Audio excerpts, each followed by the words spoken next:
أعوذ بالله من الشيطان الرجيم بسم الله الرحمن الرحيم السلام عليكم ورحمة الله وبركاته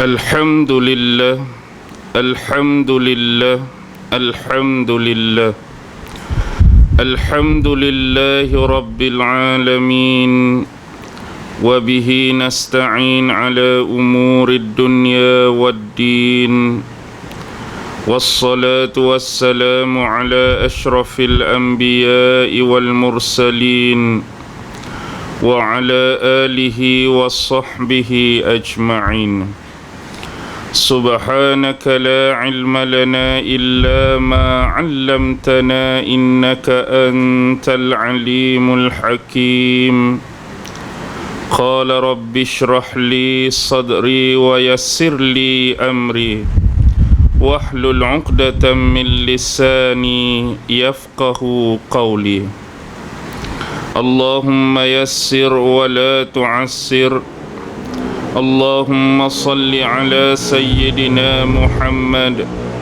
وعلى آله وصحبه وسلم ولا حول ولا قوة إلا بالله العلي العظيم أما بعد الحمد لله syukur kehadrat Allah subhanahu wa ta'ala kerana dengan limpah kurnia, rahmat, kasih sayang dan inayah daripada Allah subhanahu wa ta'ala, alhamdulillah, pada malam ini sekali lagi kita sama-sama dapat dipertemukan oleh Allah.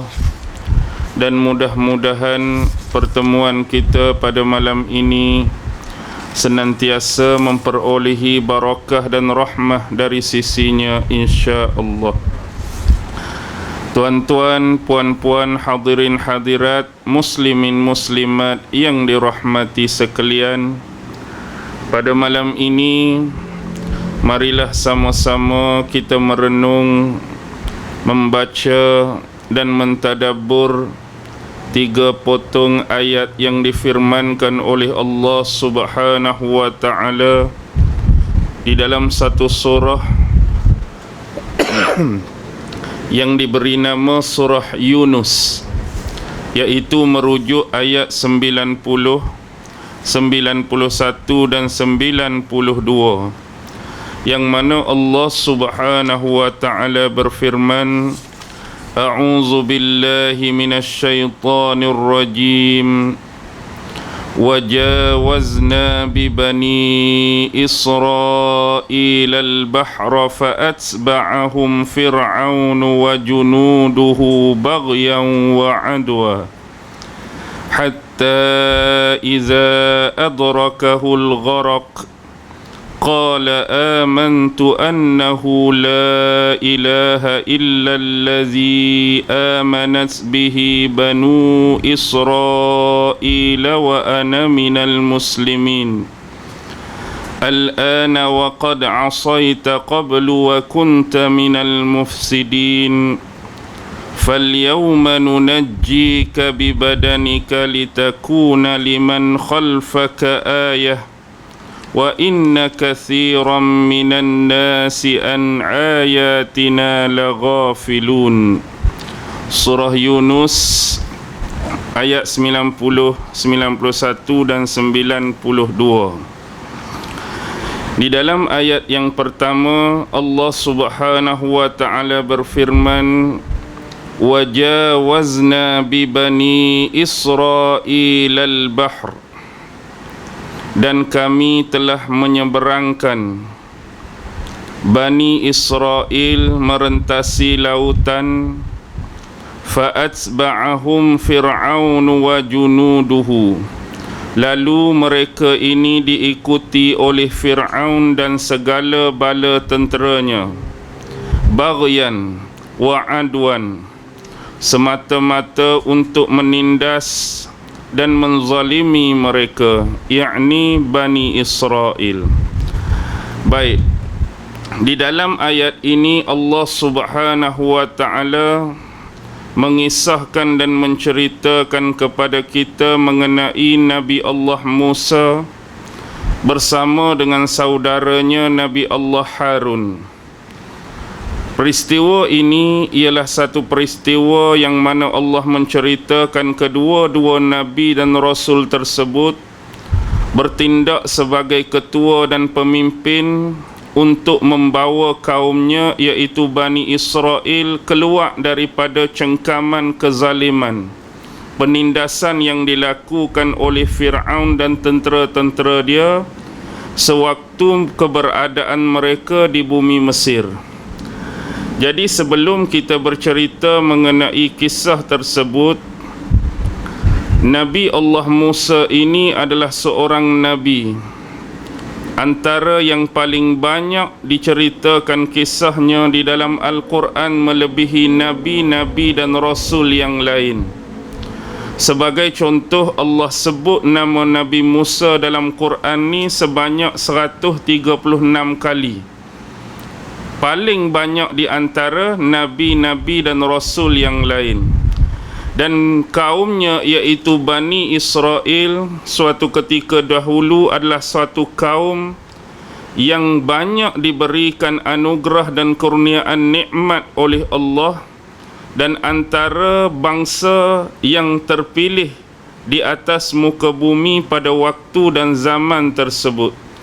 Kalau kita melihat di dalam surah Baqarah sebagai contoh, Allah Subhanahu wa taala berfirman, Ya Bani Israel azkuru ni'mati allati an'amtu alaikum wa anni faddaltukum 'alal 'alamin. Wahai Bani Israel, ingatlah akan segala nikmat-nikmat, anugerah, pemberian dan kurniaan daripada Allah kepada kamu. Wa anni faddaltukum 'alal 'alamin, dan aku telah melebihkan kamu, yakni bangsa ataupun kaum Bani Israel berbanding dengan kaum dan bangsa-bangsa lain yang ada pada waktu dan zaman tersebut. Walau bagaimanapun, ini bukanlah bermakna sampai kepada zaman Nabi Muhammad pun Bani Israel masih mendahului ataupun mendominasi keadaan tersebut. Kerana ada satu ayat lain yang diceritakan oleh Allah tentang kemuliaan umat Nabi Muhammad, iaitu kuntum khaira ummatin ukhrijat linnas ta'muruna bil ma'rufi wa tanhauna 'anil munkar.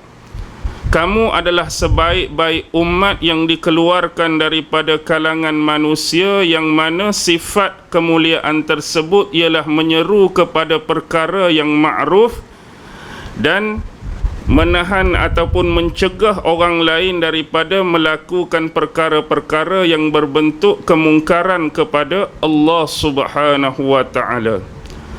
Dan berbalik kepada kisah Nabi Musa, Nabi Musa ini yang kita tahu dan faham di dalam sejarah antara Rasul yang tergolong di dalam kalangan Rasul-Rasul yang bersifat ulul azmi, selain daripada Nabi Nuh, Nabi Ibrahim, Nabi Isa dan Nabi Muhammad sallallahu alaihi wasallam.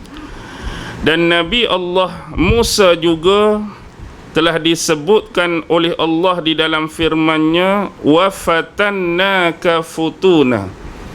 Kami akan menguji kamu dengan bermacam-macam ujian.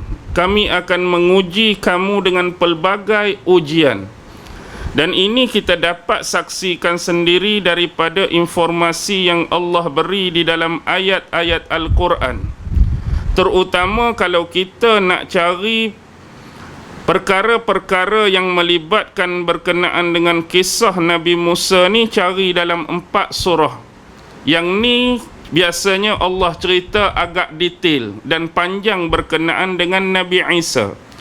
Yang pertama ialah Nabi Musa. Yang pertama ialah surah Al-Baqarah. Yang kedua ialah surah Al-A'raf. Yang ketiga dalam surah Taha. dan yang keempat dalam surah Al-Qasas.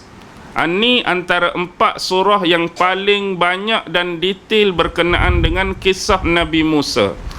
Walau bagaimanapun, ada juga kisah Nabi Musa disebutkan secara cipisan oleh Allah dalam surah-surah yang lain. Sebagai contoh, surah malam ni ialah surah Yunus. Walaupun surah Yunus, kisah Nabi Yunus tu, tapi Allah sebut juga sebahagian kisah Nabi Musa, walaupun tak banyak dan tak panjang. Jadi berkaitan dengan kisah malam ni ialah kisah Nabi Musa dengan Nabi Harun ni nak bawa keluar Bani Israel daripada bumi Mesir. Kerana mereka nak menuju ke satu bumi ataupun tanah yang telah dijanjikan oleh Allah Subhanahu wa taala kepada mereka, iaitu bumi Kan'an. Bumi Kan'an ni ialah bumi Palestin lah. Cuma masa tu bumi Kan'an ni diduduki oleh satu kaum yang bernama Amaliqah pada masa tu. Kenapa mereka nak bawa keluar Bani Israel ni? Kerana sewaktu duduk di Mesir ni, Bani Israel ini sentiasa ditindas, dibuat anaya, dilakukan kezaliman ke atas mereka oleh Fir'aun dan tentera-tentera dia. Jadi seolah-olah kisah keluarnya mereka daripada bumi Mesir ini mengembalikan mereka semula ke kampung halaman mereka. Kerana asal Bani Israel ni memang bukan duduk di Mesir, tetapi dahulu mereka berhijrah secara besar-besaran, beramai-ramai daripada tempat yang Allah janjikan ni. Allah janjikan bumi apa? Bumi Palestin, dan isitulah tempat asal mereka pun. Kalau kita kembali kepada sejarah asal-usul keturunan mereka, bermula daripada Nabi Allah Ibrahim. Nabi Allah Ibrahim ni memang bukan berasal daripada Palestin, sebab Nabi Ibrahim berasal dari bumi Babylon di kawasan Iraq tu. Jadi selepas selesai dengan kes ataupun isu Namrus tu, Nabi Allah Ibrahim membawa ahli keluarganya bersama anak saudara dia Nabi Lut alaihi salam berhijrah keluar daripada Babylon menuju ke bumi Mesir. Jadi duduk di bumi Mesir tu, turah terjadi kisah perampasan. Sarah isteri dia dirampas oleh Raja Mesir pada waktu tu, sehingga Raja Mesir memulangkan kembali Sarah kepada Nabi Ibrahim dan menghadiahkan seorang lagi wanita atau perempuan kan, yang diberi nama Hajar tu, mak ataupun ibu kepada Nabi Allah Ismail. Pendek cerita, selepas peristiwa tu Nabi Allah Ibrahim kembali semula ke Palestin. Duduk di situ bersama ahli keluarga dia. Di situlah banyaknya orang-orang yang berbangsa Kan'an. Sebab tu bumi itu disebut bumi Kan'an pada masa tu. Jadi bilalah Nabi Ibrahim melalui isterinya ni beranak pinak. Daripada Sarah, Nabi Allah Ibrahim dapat seorang anak lelaki diberi nama Ishak. Nabi Ishak tu, Nabi Ishak pun menetap di Palestin. Dan kemudian Nabi Ishak berkahwin, dapat pula anak Nabi Allah Yaqub juga menetap di Palestin. Dan Nabi Allah Yaqub nilah diberi gelar sebagai Israel. Anak-anak Nabi Yaqub yang 12 tu digelar Bani Israel. Jadi memang asal Bani Israel sendiri duduk di bumi Palestin. Tetapi bila kita baca dalam kisah Nabi Allah Yusuf, 10 orang adik-beradik dia tolak Nabi Allah Yusuf sendiri dengan adik lelaki dia tu Bunyamin. 10 orang adik-beradik dia ni telah mengkhianati Nabi Allah Yusuf. Pura-pura nak buat baik dekat Nabi Yusuf, bagi tahu dekat bapak mereka nak bawa keluar adik pi jalan-jalan, pi main-main. Bapak ni dah bimbang dah, takut diapa-apakan adik ni. Mereka berjanji nak jaga adik ni betul-betul, nak jaga adik ni baik-baik. Lantas terjadilah peristiwa yang tidak diingini. Mereka ni mengkhianati Nabi Allah Yusuf. Asalnya niat mereka nak bunuh terus Nabi Yusuf, tetapi mereka tukar rancangan mereka. Mereka pergi letak Nabi Yusuf dalam apa? dalam telaga, dalam satu sumur. Kemudian mereka cari binatang dan daripada darah binatang tu mereka lumurkan pada baju Nabi Allah Yusuf. Balik pula cerita kat bapak, kami duk main dengan adik, jaga sungguh-sungguh dah, mari binatang buah makan, terkam, matilah adik. Jadi kami tak dapat selamatkan dia. Hak boleh bawa balik kesan daripada baju dia ni lah. Jadi sedihnya Nabi Allah Yaqub. Jadi akibat duduk dalam telaga tu, lalu satu kafilah perdagangan nak minum air, bubuh dalam telaga, tarik atas, ada seorang budak, itulah Nabi Yusuf. Mereka bawa Nabi Yusuf pergi ke Mesir. Di Mesir dia jual Nabi Yusuf ni, lalu dibeli oleh salah seorang pembesar Mesir. Dalam surah Yusuf disebut Al-Aziz. Jadi kawan tu beli dan menjadikan Yusuf sebagai anak angkat dia. Dan sepanjang berada di Mesir, banyaklah kisah suka duka yang Allah ceritakan.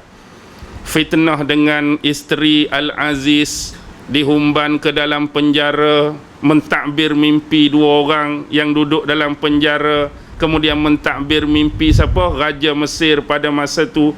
Akhirnya Nabi Allah Yusuf dibebaskan. Ringkas cerita, dilantik sebagai Menteri Perbendaharaan, Menteri Ekonomi lah, yang jaga hal ehwal ekonomi. Lalu ketika zaman Nabi Allah Yusuf ni jadi menteri di Mesir, pada waktu tu datanglah satu musim kemarau. Sebagaimana salah satu takbir mimpi Raja Mesir tu kan, tahun tertentu tu akan banyak tumbuhan, buah-buahan, dan tahun tertentu akan mari musim kemarau. Bila mari musim kemarau tu, yang terkesan juga ialah di bumi Palestin, bumi Kan'an. Lalu adik-beradik Nabi Yusuf yang pernah mengkhianati dia dulu pun berhijrah ke Mesir nak cari makanan, nak cari sesuatu. Lalu Nabi Allah Yusuf nampak mereka. Ringkas cerita, dengan helah yang dibuat oleh Yusuf, berjaya mengembalikan semula bapa dia dan adik-beradik dia bersatu baliklah. Adik-beradik dia pun minta maaf atas apa yang mereka lakukan terhadap Nabi Yusuf, dan Nabi Yusuf minta bapa dia berhijrah, bawa semua anak beranak Bani Israel ni dari bumi Palestin pi berhijrah ke Mesir. Nah, jadi inilah asal penghijrahan Bani Israel pi duduk di Mesir. Tapi pada waktu Nabi Allah Yusuf ni bukan zaman Fir'aun memerintah. Fir'aun tu ada, cucu cicit keturunan dia ada, tapi itu bukan zaman pemerintahan mereka, kerana zaman Nabi Allah Yusuf ni zaman bangsa Hyksos memerintah. Jadi di sini Bani Israel dapat banyak keistimewaan. Walaupun mereka asal kaum pendatang, mereka ada pekerjaan yang baik, mereka ada tanah, mereka ada rumah, mereka ada kebun, mereka ada tanah. Jadi bila salah seorang pahlawan Mesir, iaitu Ahmos ni memberontak balik, seolah-olah keturunan daripada Fir'aun dulu tu, dah lama mereka diperintah oleh bangsa Hyksos ni, mereka nak memberontak balik. Lalu mereka dapat balik pemerintahan Mesir, lalu naiklah takhta Fir'aun untuk dinasti seterusnya. Jadi pada masa tu kembalilah semula pemerintahan Fir'aun. Masa Fir'aun memerintah balik tu tak ada lah, teruklah Bani Israel kenanya, tak ada lah keistimewaan seperti zaman-zaman sebelum tu. Jadi pemerintahan pada masa tu adalah Fir'aun tertentu dah. Ada Fir'aun Seti 1, Seti 2, Fir'aun Ramses 2, Ramses 1, banyak lah, termasuk sampailah ke zaman Nabi Allah Musa. Sebab tu dulu ada satu kontroversi lah. Ada satu kontroversi yang mana ditemui banyaknya bentuk-bentuk tulisan Mesir yang kita panggil tulisan purba atau kuno ni, yang disebut sebagai hieroglif. Jadi hieroglif ni dia guna simbol-simbol tertentu. Macam simbol ni memaknakan apa, lambang apa. Yang ni memerlukan ilmu yang kita panggil Egyptologi untuk fahami ataupun dekod di sebalik logo-logo tadi. Sebab tu satu ketika tu ditemui gambar macam helikopter kan. Gambar macam helikopter, gambar macam kapal selam, gambar apa lagi? gambar macam-macam, seolah-olah orang tengok, oh, ilmu orang dulu ni dah ada bentuk helikopter macam di tulisan tu, lukisan tu helikopter, kapal selam, lebih kurang macam tu lah. Jadi banyaklah geng-geng ni diikut jadi macam-macam. Yang sebenar apa berlaku? Kalau kita baca sejarah yang sebenar, itu disebut sebagai helikopter Abydos. Apa maksud helikopter Abydos? Abydos tu bukan apa. Abydos tu nama satu tempat, dia nama kuil tu Abydos. Biasanya dalam piramid tu tak ada benda-benda tu. Hieroglifik tu tak ada dalam piramid. Biasa benda tu ditulis di kuil-kuil. Di kuil-kuil untuk memperingati. Jadi di kuil tu nama Abydos. Tempat dibina kuil tu nama Abydos. Abydos ni dibina pada zaman pemerintahan Fir'aun Seti I. Fir'aun Seti I. Jadi pada zaman tersebut, Fir'aun ni guna huruf-huruf hieroglif ni nak cerita. Dia nak cerita apa? Nak cerita pada zaman pemerintahan dia tu apa yang dia dah buat. Macam pemimpin sekarang lah. Bila bertukar pemerintahan, kalau boleh orang nak kenal zaman pemerintahan dia tu, dia buat apa? Contoh kita kata, kalau kita ni dilantik jadi pemimpin, hak sebelum ni buat bangunan ni, hak sebelum ni buat projek ni. Masa aku memerintah pun aku nak suruh rakyat kenang aku buat apa zaman aku tu. Jadi dia ceritalah di situ, dia buat ni, dia buat ni, dia buat ni, dia buat ni dengan huruf-huruf tadi. Ni zaman Seti I. Tapi bila mari anak dia Ramses I, mari Ramses I ni dia nak cerita jugalah sama macam bapak dia. Tetapi bila dia nak cerita ni, dah banyak dah tulisan tu, hampir dipenuhi dalam tu, dia suruh orang buat, ni lebih kurang saya cerita, dia suruh orang buat pasal kelebihan dia, dia ambil plate tu, dia tampal atas tulisan hak bapak dia tulis. Contoh dalam ni ada penuh dah. Pemimpin dulu duk tulis, aku buat ni. Bila saya naik, tak ada tempat dah aku nak tulis ni. Semua dia tulis ni. Lagu mana ni? Saya suruh orang lain tulis di satu plate lain, ambil plate tu, tampal, tindan atas sebelum tu. Jadi bila benda tu tindan, lama-lama berlaku hakisan, dia jadi pertindanan benda tu, keluarlah benda yang kata macam helikopter. Sebenarnya bukan helikopter pun.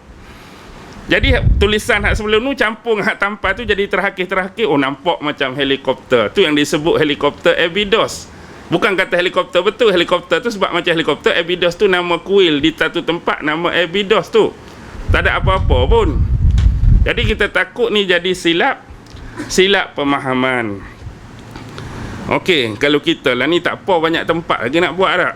Kalau orang buat situ nak cerita pasal dia, kita pergi bina tempat lain. Banyak lagi tempat. Okey. Pendek cerita ringkas tu, mari zaman kezaliman Fir'aun. Dan satu ketika Fir'aun ni bermimpi. Bila Fir'aun bermimpi, Fir'aun mimpi jadi lagu mana? Dia mimpi, dia nampak suasana tu bola api keluar daripada bumi Baitul Maqdis. Bola api keluar daripada bumi Baitul Maqdis. Baitul Maqdis tu duduk di mana? Palestin lah. Dan bola api ni terbang melayang sampai ke negeri dia, negeri Mesir. Oh, jauh daripada bola api tu terbang sampai ke negeri Mesir. Dan bola api ni berlegar-legar hanya di rumah bangsa Kipti. Maksudnya dia masuk dalam rumah bangsa Kipti, jumpa rumah bangsa Kipti, dia masuk. Tapi api ni tak sentuh pun rumah orang-orang Bani Israel. Jadi bila sedar, Fir'aun ni terkejutlah dengan mimpi dia. Jadi dia panggil lah segala mak nenek ahli nujum dia, ahli sihir dia, nak tanya takwil dan takbir. Aku mimpi macam ni, apa alamat dia? Jadi ahli-ahli nujum ni, di samping dengan utusan dia yang dia trace macam mana, dia suruh utusan dia ni menyamar, masuk jadi orang biasa di kalangan Bani Israel, ambil korek cerita-cerita yang ada daripada kalangan Bani Israel. Mesti mereka simpan satu benda. Jadi contoh bila menyamak ni, mereka dapat tahu di kalangan Bani Israel ni seolah-olah mereka sedang menunggu seorang penyelamat. Satu ketika mereka yakin di kalangan mereka akan lahir seorang penyelamat yang akan mengeluarkan mereka daripada kezaliman Fir'aun ni. Tapi tak tahu bila lah. Tapi mereka duk tunggu penyelamat tu. Jadi digabung dengan informasi daripada Bani Israel yang mereka dapat dengan takwil mimpi Fir'aun tadi. Ahli nujum tu kata apa? Sesungguhnya satu masa akan lahir seorang budak lelaki, yang mana budak lelaki ni akan menghancurkan kerajaan tuanku. Oh, dengar lagu tu lain, baralah Fir'aun kan. Jadi apa keputusan yang dibuat? Keputusan yang dibuat, setiap anak lelaki yang bakal lahir daripada wanita-wanita Bani Israel kita kena bunuh. Kalau anak perempuan biarlah dia hidup. Tapi bila kata nak bunuh tu, ada yang menentang. Berani pula mereka lawan Fir'aun. Bukan nak menentang Fir'aun, tapi mereka nak bagi pandangan. Dia kata lagu manalah sekiranya setiap anak lelaki daripada Bani Israel ni bila lahir, kita bunuh. Lahir bunuh, lahir bunuh. Lani ni yang duk kerja dengan kita, hak jadi kuli, hak jadi orang bawahan, hak jadi buruh kasar, semua Bani Israel. Kita zalimi mereka, kita tindah mereka. Lani pun umur mereka duk main 30, 40. Satu masa umur mereka ni akan jadi berapa? Jadi 50, jadi 60. Nak jadi buruh kasak, nak angkat batu besar 50, 60 tak larat dah. Hak duk ada ni akan jadi makin tua. Tiba-tiba hak baru nak hidup, kita duk kutip bunuh. Sat lagi siapa nak jadi pekerja tu? Boleh faham tak maksud dia tu? Kita lah ni duk tindah tak? Kita duk tindah. Kita mari satu tempat, kita tindah bangsa tu. Dia duk jadi kuli kita, duk jadi buruh kasak kita. Lah ni tak apalah, dia cergas, sihat lagi, umur 30, umur 40. Satu masa akan jadi umur 60, tak larat dah. Tiba-tiba perempuan-perempuan dia ni hak beranak, kita duk kutip bunuh hak lelaki tu. Hak lelaki pun pupus, hak ni pun makin tua akan mati. Siapa nak jadi pekerja pula? Takkan nak suruh orang kita sendiri ganti kan? Jadi betul juga lagu tu. Bila dia berasa betul tu, itulah dibuat selang-seli. Contoh, kalau tahun ni kita bunuh, tahun depan kita biak. Tahun ni kita bunuh, tahun depan kita biak. Maka nasib baik kepada abang Nabi Musa, tahun Nabi Allah Harun lahir, tahun tak kena bunuh. Tahun dilepaskan, selamatlah. Tapi mari tahun Nabi Musa lahir, tahun hak kena bunuh. Tu jadi mak dia. Mak dia letak dalam kotak tu. Kalau nak kata terancam, patut bukan Nabi Musa saja terancam, abang dia pun akan terancam. Tapi sebab dibuat penggiliran tahun tu, tu pun sebenar ramai yang menganggap, kalau betul-betul kita membaca tafsiran dalam Al-Quran, adakah betul-betul mak Nabi Musa ni peranyuk Nabi Musa? Kita duk dengar kan kuliah-kuliah, mak Nabi Musa menghanyutkan Nabi Musa dalam kotak. Betul ke mak Nabi Musa peranyut dalam kotak tu? Betul dalam kotak tu, tapi bukan peranyut. Dia sebenar dia buat macam ni. Bila dah terlepas, contoh, dia berjaya lahirkan Nabi Musa dalam keadaan selamat. Walaupun begitu, bila dia selamat, puak-puak ni akan tetap datang nak kuarantin. Takut ada wanita lain mengandung ke, wanita lain baru lahir ke, sentiasa akan ada. Jadi mak dia ni sengaja buat kotak. Dia letak kotak ni di tebing sungai. Tapi di hujung kotak tu dia ikat dengan tali. Satu tali pada kotak, satu tali ni pada dia. Jadi bila mari geng-geng ni nak siasat, nak cari budak-budak, dia akan letak Nabi Musa dalam kotak peranyut. Tapi hujung tali ni ada dengan dia, dia ikatlah di mana-mana. Jadi bila geng ni mari geledah rumah, pecah rumah, tak ada. Bila geng tu balik, dia ambil balik tali tu talik. Tapi hari tu tiba-tiba dengan tergesa-gesa, dia hanya lepas kotak tali hak ujung ni, tak ada nikat. Nak cepat sangat. Bila nak cepat sangat, okey, ready, tak ada apa. Tapi bila nak pergi ambil tali, Allah tak ingat ikat. Itu yang jadi hanyut tu, bukan kata dia tu nak peranyut, tapi sebab kesnya macam tu. Sebab itulah dia suruh kakak Nabi Musa yang sulung yang nama Maryam tu, ikutilah jejak kotak tersebut kat tepi sungai kan. Jadi ikutlah kakak ni, tengok. Last sekali sampai mana? Last sekali kotak tu berhenti kat mana? Di taman ataupun di kolam istana Fir'aun. Tak boleh nak bayang perkiraan dan percaturan Allah dah. Tempat yang paling kalau boleh dalam kepala, dalam otak seorang mak, tempat tu lah paling jangan sekali kotak tu singgah. Tapi Allah nak letak situlah tempat dia nak singgah. Nak suruh Nabi Musa ni dijaga oleh Fir'aun sendiri, membesar dalam istana Fir'aun. Nabi Musa diberi makan dan minum oleh makanan dalam istana Fir'aun, minuman dalam istana Fir'aun, belajar dalam istana Fir'aun, dibesarkan dalam istana Fir'aun. Dan kalau boleh harap-harap, kalau kotak hanyut macam tu, kita mengharap singgah di mana? Singgah di mana kalau kita kena kat anak kita? Kalaulah singgah di depan pintu nursery mana-mana ke, okey juga kan. Depan pintu rumah anak yatim kau, selamat sikit. Ni tempat hak kita, kalau boleh jangan tempat ni. Allah, tempat tu lah dia nak singgah. Itulah percaturan Allah. Akhirnya Nabi Musa itu membesar, dan akhirnya terjadilah peristiwa Nabi Musa ni tersilap tumbuk apa? Salah seorang bangsa Kipti sekali tertumbuk, tak sengaja. Sekali tertumbuk tu mati terus. Mati terus, tersilap tumbuk, mati kawan tu. Dia anggap bersalah lah, membunuh jiwa orang lain. Tambah-tambah tu orang Mesir. Lalu dia lari ke negeri Madian. Duduk di situ hampir 10 tahun. Lama dah duduk situ, ada isteri, ada anak, kembali semula ke Mesir. Tengah jalan bila Allah sesatkan dia di kaki Bukit Tursina tu, malam tu lah kes dalam surah Taha, dia nampak pucuk api kan atas pokok tu, dia pi situ. Situlah pertemuan dengan Allah, yang Allah minta kepada dia supaya menanggalkan selipar. Allah suruh dia baling tongkat, tongkat tu jadi ulat. Kemudian Allah suruh letak tangan dia di celah ketiak dia, bila angkat tangan tu jadi putih. Bawalah dua mukjizat ni bersama dengan saudara kamu Harun tu pi menghadap Fir'aun. Bila duduk depan Fir'aun, cakap elok-elok, cakap baik-baik dengan santun bahasa yang lemah lembut. Moga-moga dia insaf. Moga-moga dia dapat mengenal kembali hakikat diri dia sebagai hamba Allah. Tapi bila Nabi Musa nak bawa benda tu, Fir'aun panggil siapa nak lawan Musa? Panggil ahli sihir dia pula. Geng-geng ahli sihir dia. Lempak tali jadi ulat, lempak tali jadi ulat. Nabi Musa lempak tongkat dia jadi ulat besar, makan habis hak mana ada. Bila ahli sihir ni tengok, dia kata ni bukan sihir dia ni. Sebab sihir ni dia adalah hipnotis, dia adalah khayalan. Dia tak boleh mencederakan sihir yang lain. Ni jenis, bila kita tu sihir, mari hak dia ni makan hak kita ni, bukan sihir dia ni.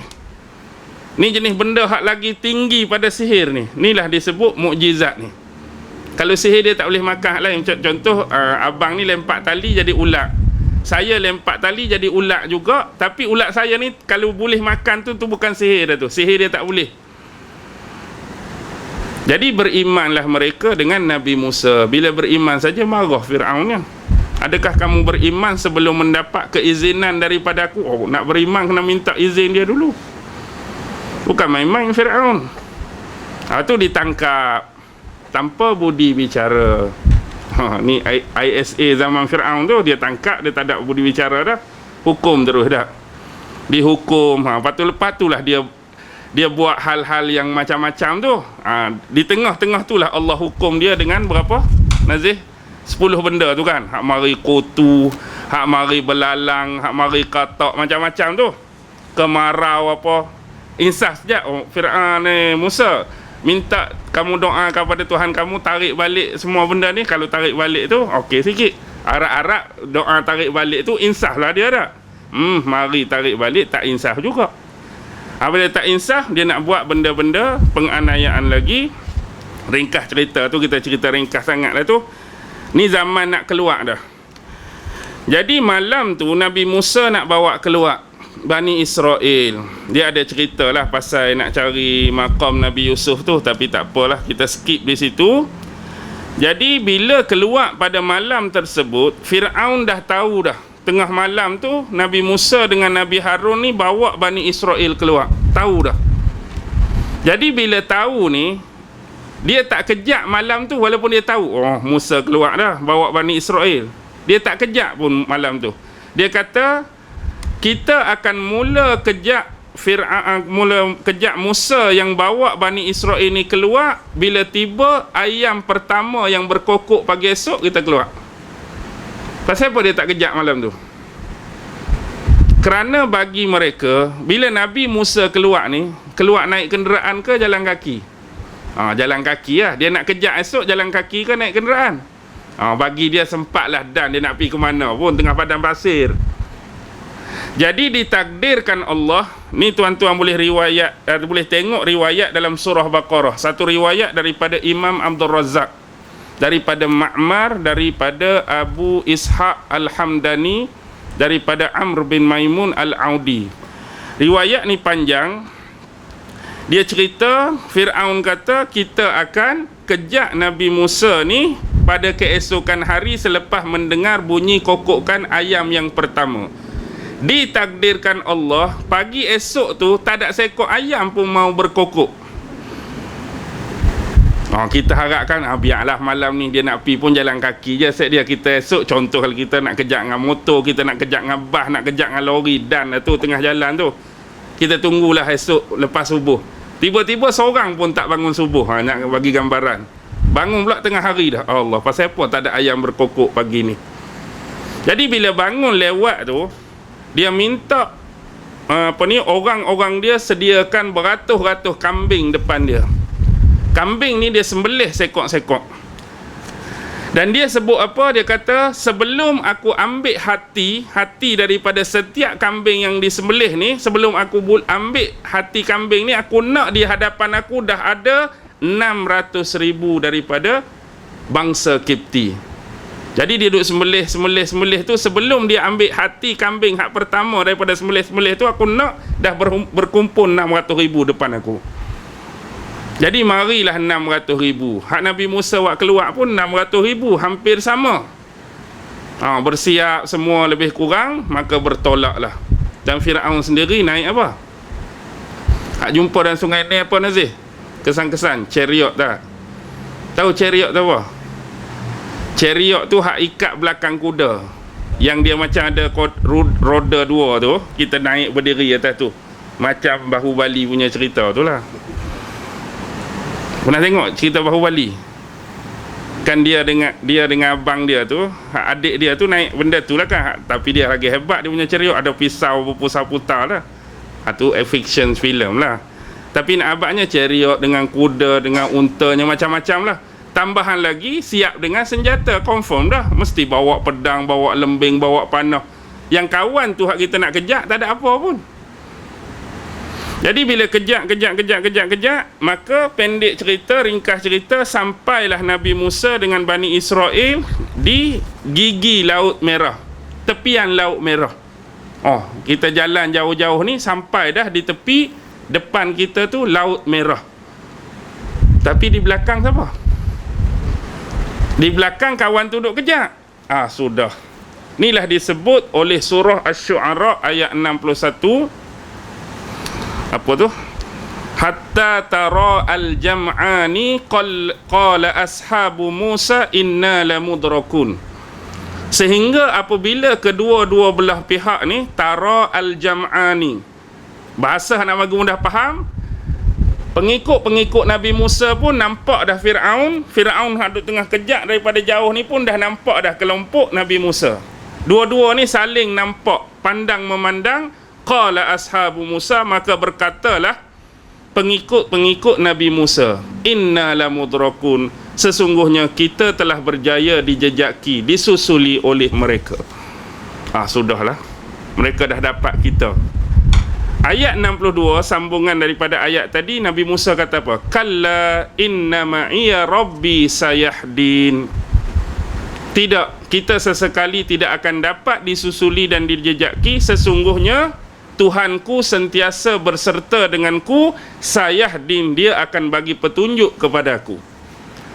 Bila Nabi Musa kata macam tu, lalu salah seorang pengikut dia, iaitu Yusha. Siapa Yusha ni? Yusha ni pemuda yang ikut Nabi Musa bawa ikan yang cari Nabi Khidir. Dalam surah Kahfi tu kan, Nabi Musa nak pergi cari Nabi Khidir, ada seorang pemuda bawa ikan tu. Tu Nabi Yusha.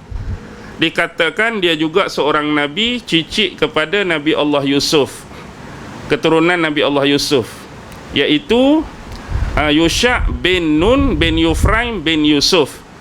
Dia mari daripada Nabi Yusuf. Kalau Nabi Musa, adik-beradik Nabi Yusuf, Levi tu.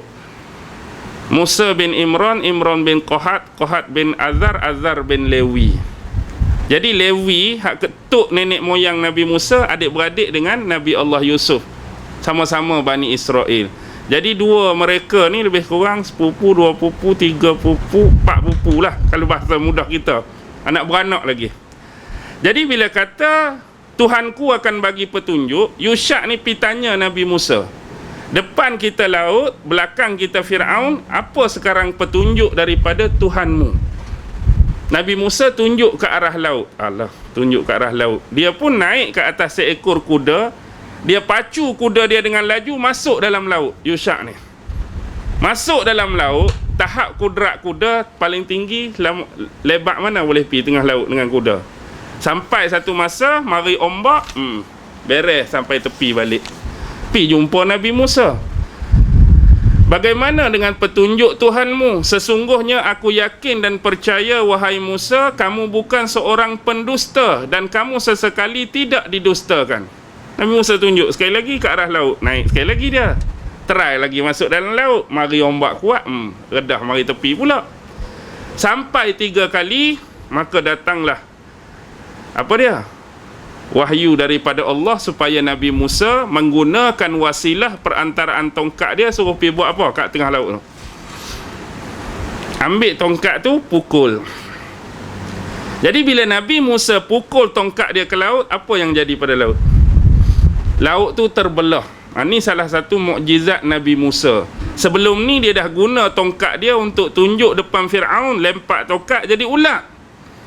Ni pukul tongkat tu laut atas nisbah kudrat biasa. Kalau kita ambil tongkat tu pukul laut, jadi apa kalau kita pukul?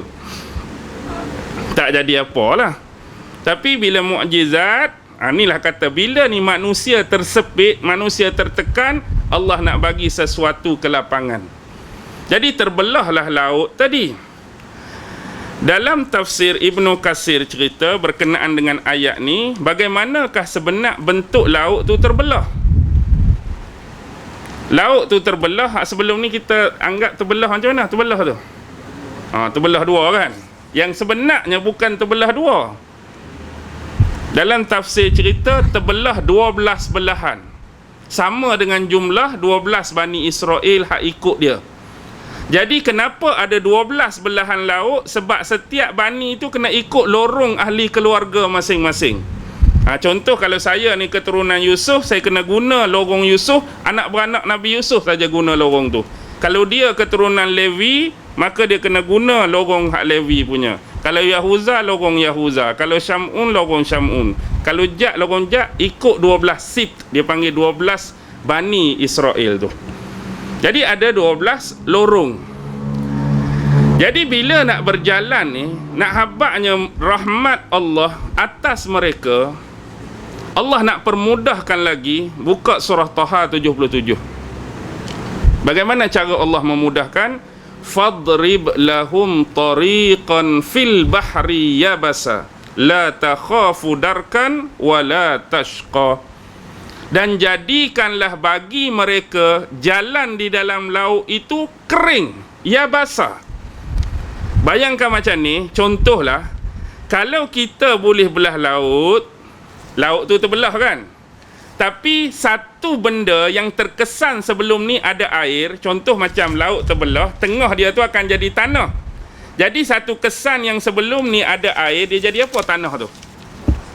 Becak macam kita lepas musim tengkujuh kan, sawah kita dulu kita nak pergi cari ikan keli, kita nak pergi sumbat tangan nak cari ikan haruan, walaupun kita duk air tu kita kocah tepi, kicah tepi, jalan tu memang lecak.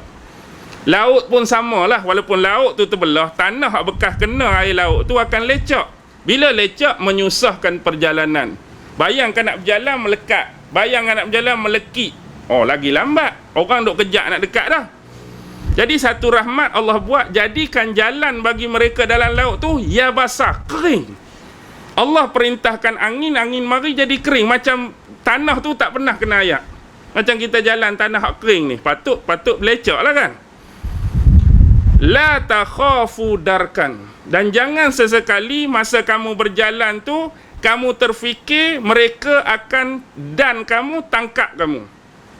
Masa berjalan masuk tu jangan letak dalam kepala ni, jangan sekali-kali takut kan dan kan depa kejap kan dan kan. Tak payah fikir benda tu, insya-Allah selamat. Wala tashqa. Dan kamu sesekali tidak akan ditimpa kecelakaan. Satu benda, biasalah orang dalam keadaan macam depa tu bila nak menyeberang mesti duk berasa kandan juga depa ikut, kandan juga depa ikut.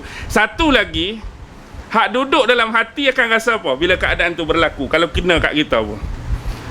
Kan sampai tengah ni lauk ni tangkuk balik, pi ya kita. Tu biasa kan, mesti ada rasa tu. Jadi wala tashqa ni jangan kamu berasa sampai di tengah tu lauk tu akan tangkuk balik, kamu akan lemah dalam ni. Jangan dua tu ada dalam kamu. Hak dia apa nak dan kita pun jangan fikir. Hak berasa lauk tu akan tangkuk, kita akan lemah pun jangan fikir. Jadi seberanglah. Jadi bila keadaan demikian, bayangkan ada 12 lorong tuan-tuan. Jadi Allah rahmat dia lagi, dalam Ibnu Katsir cerita, di antara celah-celah belahan laut tu Allah buat seperti cerminan, seperti ada tingkap, ada jendela, kita boleh tengok orang hak sebelah kita.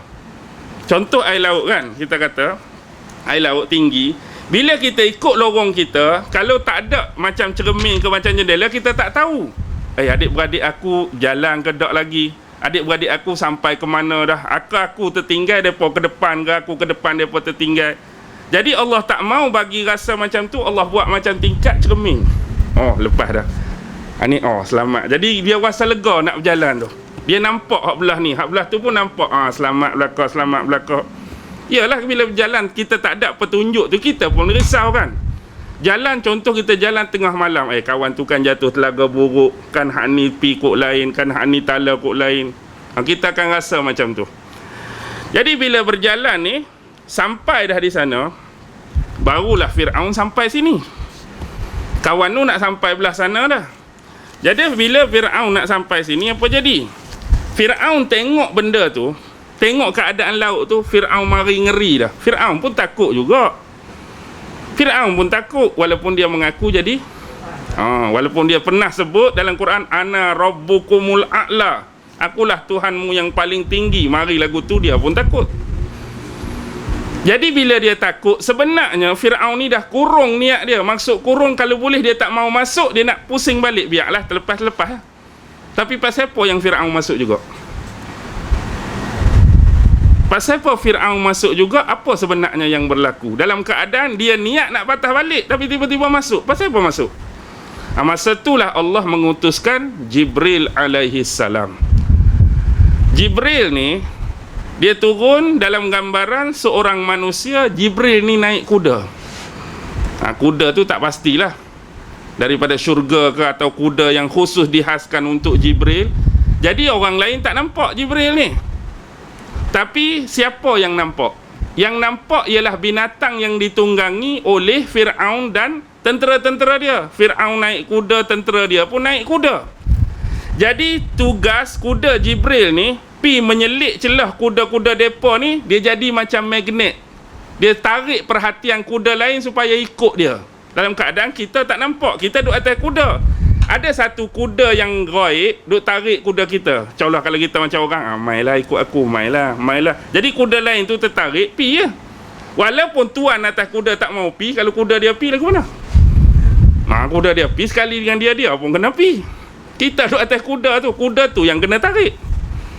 Bukan tarik dengan tali. Kita macam perhatian lah, macam kita ni orang, ada perempuan cantik lah kan, biasa dalam filem kan. Kawan ni pula ikut perempuan cantik, padahal di belakang perempuan cantik tu ada gaung dalam. Cuma dia panggil halusinasi dia je tak. Nampak perempuan kata, sayang, datang dekat. Dia pun makin dekat. Last sekali perempuan tu hilang, dia jatuh dalam gaung. Tu kita kata nak bagi gambaran tarikan kuda tu. Jadi semua kuda tu duk tertarik dengan kuda Jibril tu, duk ikut masuk. Last sekali dengan tuan atas kuda pun kena pi. Asalnya tak mau pi. Dah bila pi, apa yang disebut oleh Fir'aun? Sesungguhnya kita lebih berhak untuk menyeberangi laut ini berbanding dengan Musa dan Bani Israel. Action, dan lagi dia action situ tu.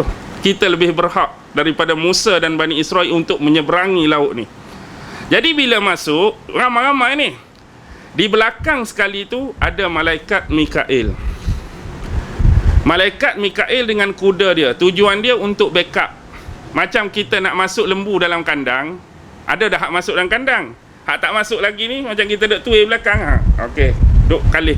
Ni tak masuk lagi, masuk. Nak pastikan semua masuk. Jadi bila semua masuk, Jibril duduk depan, Mikail duduk belakang, sampai di tengah-tengah laut, apa jadi? Tangkuk balik lah. Tangkuk balik hak ni bukan kata Fir'aun, siapa-siapa pun terumbang ambing dah. Laut jadi macam biasa dah. Okey. Bila jadi macam biasa, laut ni lemah lah. Hak tu lemah, hak tu hanyut, hak tu mati, hak tu duk telan air, sak tercungak-cungak, termasuklah siapa? Fir'aun sendiri. Okey. Baru sambung ayat dia. Fa'atba'ahum Fir'aun wa junuban wa adwan hatta iza adrakahul gharaq, sehinggalah apabila Fir'aun ini dalam keadaan al-gharaq, hampir tenggelam. Kalau kita orang hak nak mati ni tengah sakarat lah, hampir dah saat maut dia, dia kata apa? Allah rakam perkataan Fir'aun ni. Waktu dia nak mati tu Allah rakam, qala amantu annahu la ilaha illa allazi amanat bihi banu Israel, sesungguhnya aku beriman bahawa tidak ada Tuhan kecuali Tuhan yang diimani padanya oleh Bani Israel. Sekarang aku beriman dah. Beriman pada siapa? Beriman pada Tuhan yang selama ini diimani oleh Bani Israel. Tuhan yang diimani oleh Bani Israel itu siapa? Allah. Itulah Tuhan Nabi Musa, Tuhan Bani Israel, Tuhan bagi Fir'aun dan Tuhan semua makhluk. Pada hari ini hampir nak nazak, hampir nak sakarat, mengaku dia, hari ini aku beriman dah dengan Tuhan tu.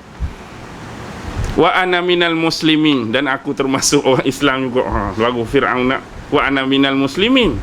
Kita selalu sebut wa ana minal muslimin ni di mana? Sebelum baca Fatihah tu kan, dalam doa iftitah tu kan, baca doa iftitah wa ana minal muslimin, dan aku termasuk di dalam golongan yang tunduk patuh menyerah diri kepada Allah. Serah diri sungguh dah hari ni, tak boleh nak buat apa. Baik. Bila tengok Fir'aun sebut tu, maknanya Fir'aun orang mati boleh sebut tak kalimah tu? Tak boleh, maksudnya sebelum mati. Jadi ada juga perbahasan, di saat tu dia beriman, Allah terima tak taubat dia? Sudah. Masa tu contoh ni keadaan dia, kita cuba buat gambaran tak? Nak kira nak lemah tu, sekarang aku yakin dah, aku percaya, aku beriman dah, Tuhan yang sebenar ialah Tuhan yang selama ini diimani oleh Musa, diimani oleh Harun, diimani oleh Musa. Kemudian tenggelam, kata. Lagu mana ucapan terakhir dia tu? Nak kira lagu mana? Allah rakam perkataan tu nak suruh kita ingat, nak suruh kita tahu bahawa sebelum dia nak lenyap, dia nak habis dah putus nyawa dia, dia sebut dia beriman kepada Allah. Lagu mana? Nak mati, tak mati lagi, tapi nak mati tu, lepas tu nak kira mana? Allah ampunkan dia ke?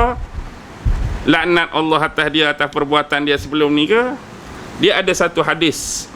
Hadis ni tuan-tuan boleh buka dalam Musnad Imam Ahmad, yang mana Imam Ahmad sebut telah menceritakan kepada kami Sulaiman bin Habr ke Sulaiman bin apa, nanti saya cek balik. Kemudian daripada Sulaiman tu telah menceritakan kepada kami Hamad bin Salamah, daripada Ali bin Yazid, daripada Ibnu Abbas. Satu ketika Nabi SAW, bila Nabi baca ayat tu, Nabi baca ayat tadilah, ayat yang seolah-olah keimanan Fir'aun tu. Bila Nabi baca qala amantu annahu la ilaha illa allazi amanat bihi banu Israil wa ana minal muslimin, Ibnu Abbas kata tiba-tiba Jibril datang menemui Nabi. Lepas Nabi baca ayat tu, Jibril datang menemui Nabi. Lalu Jibril tanya, bukan tanya, Jibril habaq lah, wahai Muhammad, kalaulah sekiranya kamu dapat melihat keadaan ketika Fir'aun tu dalam keadaan dia lagu tu, Nabi zaman dia, masa Jibril mari cerita, tapi seolah-olah Jibril nak habaq kat Nabi, kalaulah wahai Muhammad pada masa Fir'aun dalam keadaan dia lagu tu kamu boleh tengok pada masa tu dia tu lagu mana keadaan dia, teruknya dia. Tapi benda tu tak akan berulang dah. Tapi kalau kamu tengok apa dia, ketika mana, ni Jibril habaq, ketika mana aku telah mengambil tanah liat daripada Laut Merah dan aku jegalkan mulut Fir'aun pada masa tu. Jibril kata dia ambil tanah liat, cekah mulut Fir'aun, sumbat tanah tu dalam mulut. Tak mau bagi apa? Tak mau sempat bagi Fir'aun tu beriman. Kalau boleh, jangan dia ucapkan sesuatu yang boleh membawa kepada keimanan. Jadi habaq di sini, nak habaq boleh jadi perkiraan dia lagu mana. Hak dia habaq ni ucapan mulut ke ucapan hati? Bila Fir'aun, bila Jibril cerita, kalau kamu boleh tengoklah Muhammad pada masa tu ketika aku jegal mulut dia, ambil tanah liat, sumbat tanah tu dalam mulut Fir'aun. Kamu boleh tengoklah keadaan pada masa tu sungguh-sungguh dan amat-amat mengerikan keadaan Fir'aun pada masa tu. Jadi nak habaqnya, Allah telah menutup pintu taubat buat Fir'aun walaupun dia telah tersedar di penghujung jalan. Kerana apa? Allah sebutkan lepas tu, Al-ana wa qad asaita qablu wa kunta minal mufsidin. Apakah sekarang baru kamu nak yakin dan percaya? Allah kata, sekarang ni baru kamu nak yakin dan percaya. Wa qad asaita qabl, sedangkan kamu sebelum ni terus menerus tak pernah berhenti buat kedurhakaan terhadap aku. Wa kunta minal mufsidin, dan kamu juga salah seorang daripada manusia-manusia yang melakukan kerosakan. Dulu durhaka, dulu ingkar, dulu tak dengar kata, dulu takabur, dulu sombong, dulu duk buat rosak, duk seleweng orang, duk sesat orang. Tiba-tiba baru sekarang kamu nak yakin, baru sekarang kamu nak percaya. Baik, kalau kita tengok di sini, ini adalah ucapan daripada Allah, kita kena yakin dan beriman sebab ni ayat Quran. Tapi inilah gambaran kepada manusia yang suatu ketika dahulu tak pernah berhenti daripada melakukan apa? Kerosakan, melakukan maksiat. Dia berasa, sebab itulah Fir'aun ni diceritakan sebab apa dia mengaku Tuhan. Antara satu sebab dari faktor tubuh badan dia ni, dia tak pernah pun bersin. Dikatakan sepanjang hidup tak pernah bersin. Kita ni berapa kali bersin dah sejak hidup ni? Tak tahu nak bilang dah tak. Mungkin hari-hari tu beratus kali bersin. Dia tak pernah bersin, sentiasa sihat, tak pernah sakit. Lepas tu dia memerintah tu, jajahan dia luas. Sebab tu dia sebut, di bawah tapak kaki aku lah segara pembendaharaan negara Mesir dan sungai Nil ni. Bukan sungai Nil tu bawah tapak kaki dia. Maksud tapak kaki ni dia memerintah. Tentera dia ramai, tanah jajahan dia luas. Tu menyebabkan dia sombong. Bila sombong dia buat khianat lah. Khianat ke orang tu, zalim ke orang ni. Lepas tu mengaku ana rabbukumul a'la, macam-macam. Jadi tiba saat, sebenarnya sebelum tu, kalau tuan-tuan baca surah Yunus ayat 80 lebih tu, Nabi Musa dah minta doa dengan Allah. Sebelum tu Nabi Musa minta doa dah, supaya turunkan sesuatu pengajaran kepada Fir'aun. Dan inilah makbulnya doa Nabi Musa terhadap Fir'aun. Jadi bila berlaku demikian, apa jadi? Allah sebut dalam surah Qasas, kalau tak silap Nazih boleh cek ayat 41 kalau tak silap. Surah Qasas ayat 1 dia sebut apa? Wa ja'alnahum a'immatan yad'una ilan nar wa yawmal qiyamati la tunsarun. Jumpa tak saya? Takut silap ayat ya. Al-Qasas 41.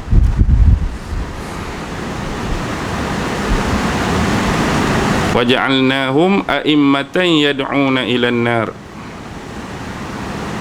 Ada? Waja'alnahum a'immatan yad'una ilan nar wa yawmal qiyamati la tunsarun. Al-Qasas 41. Sebagai contoh Allah nak abad di sini, kami telah menjadikan bagi kamu tu a'immah, adanya pemimpin-pemimpin yad'una ilan nar, yang akan jadi penyeru manusia ni ke pintu neraka. Maksudnya ada zaman-zaman tertentu, ada pemimpin-pemimpin tertentu yang kerja dia ni buat apa? Menyelewengkan manusia lain, menyesatkan manusia lain. Dialah yang akan jadi pemimpin bagi penyesatan dan penyelewengan tu. Jadi dia bukan ajak orang supaya jadi baik, dia bukan ajak orang ke jalan yang benar, dia bukan ajak orang kepada jalan syurga dan Allah. Tapi dia jadi kepala bagi kesesatan, dia jadi kepala bagi penyelewengan, dia jadi kepala bagi kezaliman. Tak kiralah siapa yang ada sifat tersebut, maksudnya Allah dah jadikan manusia ada pemimpin-pemimpin macam ni. Yang tak tahannya, walaupun kita tahu tu dia bawa jalan kesesatan, follower pun ramai juga. Pengikut pun ramai. Jadi mesti dah bila Allah sebut lagu tu akan ada yang heret kamu, seret kamu kepada jalan neraka, mesti ada pengikut. Wa yaumal qiyamati la tunsarun. Di hari kiamat dia sesekali tidak akan mendapat pertolongan daripada Allah. Jadi salah seorang termasuk pemimpin yang bersifat demikian, inilah dia, iaitu Fir'aun, yang pernah menyelewengkan ramai manusia, menyesatkan ramai manusia dengan kedudukan yang dia ada sewaktu dia hidup. Tapi di hari kiamat kelak, dia sesekali tidak akan dapat menerima sebarang pertolongan daripada Allah Subhanahu wa ta'ala. Baik, ayat yang terakhir, fal yauma, maka pada hari ini, nunajjika bi badanika, kami telah selamatkan kamu melalui perantaraan badan kamu tu. Bukan maksud selamat ni kamu tak mati lemas, tapi kami menyelamatkan kamu, badan kamu hak lemah tu kami bagi ditemui oleh manusia pada hari ni. Orang lain tu tak tahu ke mana, hak 600,000 lagi tak tahu ke mana. Mungkin ada sebahagian dimakan ikan, mungkin hak lama dalam ayak hancur lebur ke apa. Tapi badan Fir'aun tu Allah jaga. Baik, bila kata badan Fir'aun ni Allah jaga, sebenarnya Imam Ibn Abbas dan ulama-ulama salaf yang lain, bukan semualah, sebahagian tu berpandangan, siapa sebenarnya yang kalau boleh nak tahu Fir'aun ni mati ke tak mati? Siapa hak nak tahu? Geng dia ke geng Nabi Musa? Kalau boleh confirm geng Nabi Musa lah, sebab geng dia tak ada meninggal seorang pun. Siapa lagi nak tahu, sebab semua masuk dalam tu. Kita nak tahu tu, contohlah misalnya kita kata Fir'aun tu nampak Allah tangkup, nampak lemah depan kita. Kalau boleh biar lepas lemah tu, nak confirm lah mati ke tak mati ni. Kan lama-lama tenggelam, takut timbul di lain, jadi masalah juga kalau dia hidup lagi. Kalau boleh tu biar confirm mati dia ni. Tapi bila masuk dalam laut yang luas dan besar ni, payahlah nak confirm. Jadi di sinilah Allah nak tunjukkan, walaupun dia dah meninggal, tapi Allah jaga jasad dia. Contoh Imam Mujahid kata, nunajjika bi badanika ini, Allah selamatkan jasad dia itulah, tubuh dia itulah. Kalau Imam Al-Hasan kata tubuh tanpa jasad, memanglah tubuh tanpa jasad, jasad tanpa roh, jasad tanpa roh. Apa beza jasad saja? Kata Mujahid, Allah jaga jasad dia. Kata Imam Al-Hasan, jasad dia tanpa roh. Tak ada beza kan? Kalau jasad ada roh, jadi mayat ke tak? Tu tak jadi mayat. Bila jasad tanpa roh memang mayat. Kemudian ada seorang lagi, nama apa dah kawan tu, Abdullah ibn Shaddad. Abdullah ibn Shaddad kata, maksud jasad dia dijaga ni, bila temui mayat dia tu tak ada kecacatan, tak ada cacat cela. Maksudnya biasanya, contoh kalau orang mati lemah ni, apa berlaku pada mayat? Biasa mayat tu kembung, kita kata tak, mungkin biji mata terkeluar, ataupun ada riuk patah sana, terkehir sini, kebiasaan orang mati lemah. Tapi Fir'aun ni tidak demikian. Allah jaga badan dia tu seolah-olah macam dia tu bukan ambil daripada hasil daripada mati lemah. Sempurna, elok je tubuh dia tu. Maksudnya tak ada mata terkeluar, tak ada terjegir, tak ada apa, lengkap semua.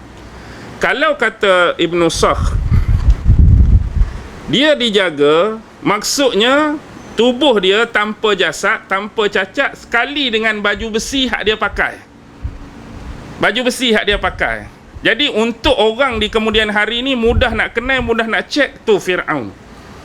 Kalaulah muka ni berubah, boleh cam tak secara confirm? Bila orang tu mati, kulit muka tercabut, mata terkeluar, untuk kita kata ni biak betul mayat Fir'aun ke mayat siapa? Ramai ni. Tapi bila Allah jaga, betul-betul nampak memang Fir'aun lah, tak ada orang lain dah. Lepas tu baju besi pula hak dia pakai. Untuk cari baju besi dia tercabut masa lemah pi melengkap kat tubuh orang lain tu mustahil kan? Boleh bayang tak? Baju besi dia pakai, tiba-tiba dalam keadaan meronta lemah, tercabut baju besi pi lekat kat Nazir kata. Tiba-tiba orang kata, ni baju besi Fir'aun, muka bukan Fir'aun. Mana ni? Payahlah nak jadi benda macam tu kan? Tercabut dengan elok, maksudnya hanyut pi lekat dengan elok pada badan seorang. Maksudnya dengan muka Fir'aun dengan baju besi, baju itulah dia pakai. Jadi hari ni kita boleh tengoklah Ramses II tu kan. Tapi tak pastilah Ramses II tu betul-betul Fir'aun hak mati lemah. Ramses II tu memang salah seorang Fir'aun dalam dinasti Mesir. Tapi nak bagi confirmation dia ke betul-betul hak terlibat pada zaman Nabi Musa, sebab Fir'aun yang Allah sebut dalam Quran ni, dia merupakan isim alam. Kalau belajar nahwu lah, isim alam ni maksudnya Fir'aun tu merujuk pada satu gelaran, dia bukan nama. Bila Fir'aun, maksud dia tu raja yang memerintah Mesir. Contoh isim alam lain bila kita sebut Kisra. Bila sebut Kisra, pemerintah apa? Merujuk pemerintah apa Kisra ni? Kisra pemerintah Parsi. Kalau kita sebut Kaisar, Kaisar Rom. Kalau sebut An-Najashi, maksudnya dia merujuk pada pemerintah Habsyah. Najashi tu bukan nama. Najashi zaman Nabi tu bukan nama, tu adalah gelaran raja tu. Tapi nama dia As-Samah bin Abjar. Baik, kalau kita contoh Malaysia, kalau isim alam bagi pemerintah kita yang di-Pertuan Agong, tapi nama dia bukan yang di-Pertuan Agong, gelaran dia. Nama dia ikut contoh Sultan sekian-sekian, Sultan sekian-sekian. Tu nama betul dia. Jadi isim alam tu yang di-Pertuan Agong. Sama macam Fir'aun. Ada sesetengah pandangan nama dia ialah Al-Walid bin Mus'ab bin Rayyan. Ada setengah kata Mus'ab bin Rayyan, bukan bapa tu, anak dia. Sebab tu kalau kita berpandukan kepada the book of Genesis, kitab Taurat tu, dia akan jadi percanggahan cerita. Dalam Taurat cerita yang bela Nabi Musa tu Fir'aun lain, yang yang seolah-olah macam ni lah gambaran dalam Taurat lebih kurang. Yang bela Nabi Musa Fir'aun lain. Bila Nabi Musa pi ke Madian tu, Fir'aun tu mati. Jadi naik Fir'aun lain memerintah. Jadi bila Nabi Musa balik semula, dia berhadapan dengan Fir'aun lain. Dikatakan anak kepada Fir'aun yang sebelum tu. Jadi dia jadi bercanggah kalau kata anak kepada sebelum tu. Sebab Quran cerita Fir'aun yang kita kenal tu tak ada anak. Kalau ada anak, dia tak ambil lah Nabi Musa tu, sebab isteri dia Asiah tu tak ada anak. Jadi bila tengok tu, berkenan kat budak ni jadikan anak bagi kita. Seolah-olah gambaran yang Quran bagi, mandul Fir'aun pada masa tu, tak ada anak. Tak tahulah mandul ke tak dapat anak. Tak dapat anak tak semestinya mandul kan. Kadang-kadang betul mandul, kadang-kadang kaedah silap teknik guna tu tak kena. Ada juga ramai macam tu kawan-kawan kita. Contoh, dia kata ustaz macam mana? Kawan-kawan kita lah 10 tahun kahwin tak dapat anak. Kita pun sebut lah, mungkin dalam dua tu lah. Kalau benar-benar mandul, tak boleh nak buat apa lah. Ni kerja Allah. Tapi kadang-kadang kita sebut kat dia, kadang-kadang tak dapat tu silap gaya, silap teknik. Percaturan permainan kita tak kena, tak masuk gol. Tiba-tiba picit hospital, duduk lepas tu jadi sungguh, boleh sungguh. Tak kata teknik hang tak betul lah tu. Maksudnya orang lain 3-4-3, hang pi seorang penyerang, payahlah nak masuk gol. Tu contoh boleh faham lah tu kan. Kadang-kadang sebab tu. Faham ke tak faham ni? Senyap faham lah tu. Jadi kadang-kadang mandul betul, kadang-kadang sebab kaedah dan teknik tu tak betul. Jadi mungkin bila jumpa doktor, jumpa pakar tu, pakar ni, dia bagi nasihat, Alhamdulillah, rupa-rupanya tu je sebab dia. Dapatlah anak ceretek pula lepas tu. Biasanya orang payah dapat anak, bila dapat seorang tu kebanyakan ramai kan. Ramai anak dia lepas tu, kecil-kecil lah. Okey. Mana tadi? Pergi lari dah.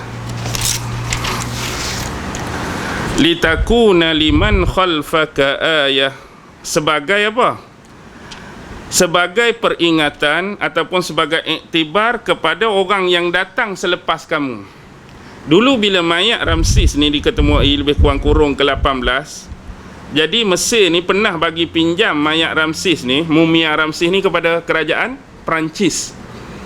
Perancis bawa balik ke Perancis. Ada seorang profesor nama Maurice Bucaille ke? Nazih tak ingat nama profesor dah. Maurice Bucaille kan? Lebih kurang lah Maurice Bucaille. Jadi dia nak buat uji kaji lah. Dia nak check. Maksudnya dalam ujian tersebut dia jumpa banyak kandungan garam. Kandungan garam ni pun dia jadi kontroversi juga. Bila banyak kandungan garam dalam badan mumia tu, mungkin waktu lemah tu dah dalam laut kan, banyak kandungan garam. Lepas tu ada setengah orang kata kalau nak awet mumia pun kena pakai garam. Jadi ada juga garam. Jadi payahlah, biarlah tu kerja depa lah orang sains tu. Tapi isu dia, bila dia buat kajian-kajian tu, Allah buka pintu hati dia. Jadi bila tanya kawan-kawan Islam dia, rupa-rupanya Quran dah cerita Allah akan jaga badan Fir'aun ni 1400 tahun dulu dah. Turun ayat kepada Nabi Muhammad cerita yang Allah akan jaga badan Fir'aun ni. Dia baru nak buat uji kaji hari ni. Jadi dia terfikir, dia kaji, dia belajar, dia kaji, dia belajar. Akhirnya Profesor Maurice Bucaille masuk Islam. Dia masuk Islam hasil daripada kaji Fir'aun. Bukan kata orang pi dakwah Islam pada dia, tak. Bukan kata dia pi tanya orang lain untuk belajar tentang Islam, tak. Tapi asalnya kajian tentang Fir'aun, tengok Allah ambil iktibar.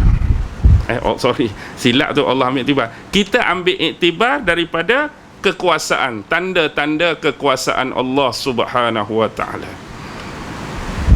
Jadi daripada kajian macam tu pun Allah buka pintu hidayah. Kadang-kadang menerusi kisah Fir'aun ni boleh membuka pintu hidayah kepada orang yang jenis perangai mirip-mirip Fir'aun. Sekurang-kurangnya aku ni macam sipi-sipi Fir'aun ni, sombong tak habis, congkak tak habis, takbur tak habis. Tiba-tiba Fir'aun hujung-hujung jadi lagu ni, kan aku pula hujung-hujung lagu ni, bimbang. Ada je orang berasa lagu tu dia insaf. Takut jadi mati dia tu sama kan, dia berasa duk zalim kat orang, duk khianat kat orang, duk aniaya kat orang. Takut hujung dia pun jadi macam Allah timpa kata Fir'aun. Dia jadi baca kisah ni, dia insaf. Ada juga. Harap-harap begitulah. Tapi Allah sebut, ni penting ayat di belakang selalunya. Wa inna katsiran minan nas an ayatina laghafilun. Tetapi kebanyakan daripada manusia sentiasa lengah, sentiasa lalai daripada memperingati tanda-tanda kekuasaan kami.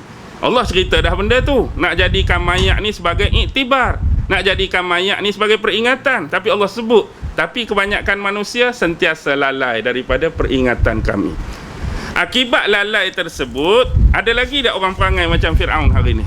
Patut bila semua orang baca Quran baca ni, takkan ada dah hak macam perangai macam tu. Tapi hakikatnya ada lagi. Maksudnya ada lagi lah. Memang akan ada. Semua sekali ke atau sebahagian. Contoh, antara perangai Fir'aun mengaku Tuhan. Hari ni ada, berhenti dah kau orang mengaku Tuhan. Patutnya, Fir'aun mengaku Tuhan, kena lagu tu, pakat senyap lah kau lah. Tiba-tiba berhenti dah kau mengaku Tuhan, ke ada lagi yang mengaku Tuhan? Maksudnya tak habis lagi. Betul lah Allah kata kebanyakan manusia lalai. Hak sombong macam Fir'aun ke semua tu tawadhu, khusyuk semua dah. Ada lagi hak takabur, sombong, ada. Hak berasa kekuasaan, kepimpinan segala tu milik dia, ada. Hak zalim kat orang, ada. Hak menaya orang, ada. Hak tindas orang, ada. Padahal duk baca dah ni, tapi Allah kata tetap akan ada. Lepas tu bila hak macam tu tetap ada, hukuman yang Allah akan bagi kepada orang yang hak macam tu sama seperti Fir'aun, agak-agak akan ada lagi tak? Akan ada lagi. Bukan maksud nak suruh timpa dia tu, tak semestinya mati lemah dalam laut macam Fir'aun. Tapi nak habaknya bentuk dan cara Fir'aun dimatikan tu, pasti akan ada jenis hak manusia yang bila nak mati tu baru dia, sekarang baru aku beriman. Tu Bukan maksud saya semestinya kalau dia buat perangai bersih macam Fir'aun tu, dia nak mati pun mati dalam laut. Tak. Maksudnya cara Fir'aun nak dimatikan tu, dia tu beriman insah waktu dah di hujung sakarat maut. Tu kita tak mau. Sebelum ni duk buat jahat, duk buat dosa, duk buat anaya, bila mari di sini orang sebut apa, nak putus, orang Penang sebut apa? Kalau Kelantan dia ambil lebih kurang macam bahasa Quran, gor-gor, dia sebut geragan. Kalau istilah kata sebut ni nak mari geragan ni. Geragan tu gor-gor kan, ayat Quran. Geragan tu nak putus nyawa lah. Kalau orang Penang, kalau nak kadang tu dia sebut apa? Nak habis, nak putus, nak habis aku tu ajalah. Tak ada istilah. Tak apalah, maksudnya kita tak maulah saat-saat macam tu baru kita nak insaf dan kembali pada Allah Subhanahu wa taala. Dan semua peringatan-peringatan inilah dia ada hubung kait dengan kisah akhir zaman. Allah cerita benda ni, dia ada connection tuan-tuan. Bila kita baca benda-benda ni, apa hubungan dengan akhir zaman? Hubungan dengan akhir zaman ialah benda-benda ni akan mai balik dah akhir zaman. Saya dah cerita sebelum ni, hampir keseluruhan perangai umat-umat Nabi terdahulu akan mai balik. Hak jenis zaman Nabi Nuh contoh. Nabi Nuh tak berhenti bersyarah, tak berhenti dakwah dulu sebab duk sembah berhala.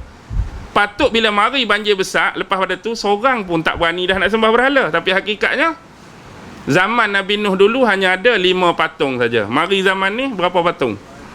Tak boleh nak bilang dah, tak tahu berapa. Benda tu tak habis. Contoh mari zaman Nabi Hud, umat dia mengagungkan materialism. Maksudnya duk bangga bangunan tinggi, duk bangga pencakar langit, tapi mengabaikan syariat Allah. Mari zaman ni ada lagi tak? Mari zaman Nabi Lut, LGBT. Mari zaman kita patut dah terbalik bumi ni tuan-tuan, terbalik bumi. Kalau fikir sekali, tak berani dah. Hakikatnya ada lagi tak LGBT? Ada lagi. Mari pula zaman Nabi Syuaib, tipu menipu dalam timbangan, tipu meniaga, tipu ni. Ada lagi tak orang menipu meniaga? Ada lagi. Maksudnya dia tetap akan ada. Bila akan ada tu, sebab itulah nak suruh beringat. Hubungan akhir zaman ni dia tambah dengan fitnah. Isu yang kita kaji sebenarnya tentang akhir zaman, konklusi dia bagaimana kematian kita berakhir. Tu yang kita bimbang. Pasal apa duk cerita pasal Dajjal tak berhenti, cerita pasal fitnah akhir zaman tak berhenti. Bila sebut pasal mati, semua orang akan mati. Rasul pun wafat, Nabi pun wafat, saya akan mati, abang akan mati, kakak akan mati, semua orang akan mati, tu biasa. Tapi isu paling besar, bila kita nak mati besok, apa keadaan kita nak mati? Tu hak poin kita duk bincangnya. Kalau nak mati saja-saja macam, nak mati tak macam kaum Nabi Nuh? Nak tak mati macam kaum Nabi Nuh? Kalau boleh tak maulah. Macam kaum Nabi Lut, tak mau. Semua tu, sebab itulah kita belajar tentang akhir zaman ni. Tak mau mati dalam keadaan sebagaimana manusia-manusia yang dimurkai dan dilaknati Allah mati. Nak mati sebagaimana orang yang beriman, orang yang soleh, orang yang Allah redha. Tu je. Nak fikir pasal mati, semua mati. Tapi kita nak mati lagu mana? Kalau nak tak fikir nak mati lagu mana, tak payah tahu tentang Dajjal, tak apa. Mari Dajjal pun jadi pengikut dia. Mati ke tak mati jadi pengikut Dajjal? Mati juga. Dah kalau kata tak fikir nak mati lagu mana, jadi pengikut Dajjal pun tak apa, mati juga. Jadi orang jahat ke jadi orang baik? Kalau tak mau fikir mati lagu mana, jadi orang jahat pun akan mati. Jadi orang jahat tak apa. Tapi yang belajar tentang jahat, belajar tentang baik, belajar tentang Dajjal, belajar tentang Nabi ni sebab nak mati yang baik. Nak elak fitnah-fitnah tu, tak mau kita terjebak. Itulah connection dia. Jangan sesekali memisahkan sekerang tadi. Jadi seolah-olah ni zaman ni tak ada kena-mengena, ni zaman ni tak ada kena. Tak. Dia ada connection, dia ada kena-mengena. Peringatan untuk kita semua. 9.40 boleh berhenti tak? Kita mari lain pula. Hari ni memang penat sungguh. Sebab hari Rabu biasa apa? Sekolah co-curriculum standard 5.30 pukul 6 baru balik. Tu yang letih tu. Sehari lah seolah-olah di sekolah. Padahal orang hak kerja lain pukul 5 tu standard hari-hari kan. Cikgu aja jadi berat sebab selalu balik pukul apa? Lalu balik pukul 1:30, balik pukul 2, tiba-tiba kena balik pukul 5. Dia rasa berat. Kalau balik pukul 5 hari-hari tak ada masalah. Macam orang kerja kilang, orang apa, dia kalau time tu dia balik hari-hari. Tapi memang penat sungguh lah. Penat sungguh. Sebenarnya bukan apa, kalau kita setakat kerja, okey, kita nak kena jaga siapa ni? Nak kena jaga budak-budak tu lah yang letih. Kalau kita sekadar murid tak ada, kita buat kerja kita, tak apa. Pukul 7, pukul 8 tak apa. Ni nak kena buat kerja kita, nak kena jaga budak, nak kena handle budak, nak kena buat sukan, nak kena mengajar, letih. Bila letih pun, malam pun letih juga. Tapi letih-letih pun okey lagi tak? InsyaAllah lah, sama-sama kita ambil pelajaran dan iktibar daripada 3 ayat yang kita bacakan pada malam ini. Yang baik tetap datang dari Allah, yang lemah dan kurang datang dari diri saya sendiri. Wabillahi taufiq wal hidayah. Wassalamualaikum warahmatullahi ta'ala wabarakatuh.